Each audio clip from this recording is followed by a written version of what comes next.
tell me that you love me. Anak-anak, kita berjumpa lagi dalam sesi perkongsian. Perkongsian kita ni ialah berkaitan dengan tajuk bab 5, pembentukan Malaysia. Kita dah habis 4 bab ya. Kita dah habis bab 1 kedaulatan, kita dah habis bab 2 tentang perlembagaan, kita dah habis bab 3 tentang raja berperlembagaan dan demokrasi. Bab 4 kita belajar tentang sistem persatuan. Okey, now kita akan tumpukan satu tajuk yang pada cikgu agak menarik berkaitan dengan pembentukan Malaysia. Ini tajuk ni. Tajuk ini sebenarnya kita dah sampai kepada klimaks dah ni. Berkaitan dengan pembentukan Malaysia. Ini. Kita dah ada yang di Pertuan Agong, kita dah ada kemerdekaan. Jadi kita nak bentuk Malaysia. Kita cuba tengok sinopsis sikit. Bila kita nak bentuk Malaysia, apa poin yang kita akan belajar dalam bab ini? Ialah berkaitan dengan reaksi. Kita nampak ni, reaksi daripada penduduk tempatan, satu, dan reaksi daripada negara jiran, dua. Ni sedap ni tajuk ini. Dan kita akan tengok bagaimana kita nak mengatasi reaksi tersebut. Macam mana kita nak usahakan pembentukan termasuk konfrontasi daripada negara jiran. Okey, go. Kita tengok ini gambar tentang pembentukan Malaysia. Kita ada 6 tajuk yang kita akan belajar. Okey, kita hari ini kita nak pergi satu saja. Subtopik yang pertama iaitu konsep gagasan Malaysia 5.1. Pelajar boleh rujuk buku teks sebab cikgu masih setia mengajar menggunakan buku teks. Okey, kita tengok buku teks ni. Kita tengok di sini. Lari situ pula. Okey. Tengok satu persatu poin dia. Okey, bila kita dah merdeka tahun 1957. Jadi kita nak mula membentuk Malaysia untuk kita lahirkan sebuah negara yang berdaulat, yang memerintah mengikut acuan kita sendiri. Justru itu kita perlu kerjasama daripada negara jiran. Ni negara jiran ni. Jadi kita minta negara jiran, Singapura ni negeri selat sebelum ini, Sarawak, Sabah bersama dengan kita. Dan daripada sinilah kita nampak membawa kepada pembentukan Malaysia 1963.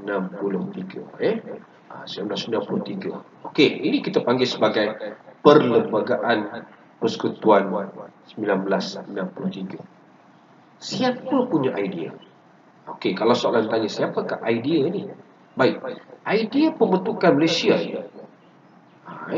ialah dia nak menggabungkan, cikgu letak warna merah, menggabungkan beberapa bekas tanah jajahan British. Kita belajar dari negeri Melayu Bersekutu, negeri Selat, negeri Melayu Tidak Bersekutu, dan kita ada Malaysia Timur. Okey. Ini. Sebelum itu ada idea lain. Ini kita tengok idea lain yang kita dah belajar zaman Jepun ada ni kan.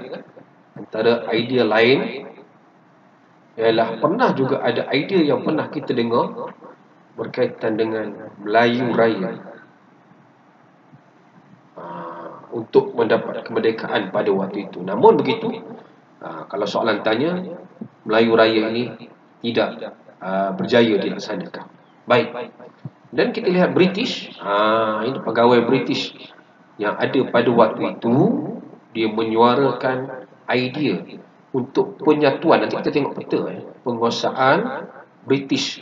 Dia sebenarnya dia nak memudahkan tugas British itu sendiri dari segi apa? Nampak sini. Segi pentadbiran dan ekonomi. Maksudnya kalau kita gabung, nak tadbir itu lebih mudah berbanding satu-satu. Siapa punya idea? Ini soalan ini mungkin disoal dalam kertas satu. Siapa punya idea? Idea ini dicadangkan oleh Perdana Menteri kita yang pertama, Tunku Abdul Rahman Putra Al-Haj. Dia cadangkan menggabungkan, kalau kita tengok gabungan ni semua sama.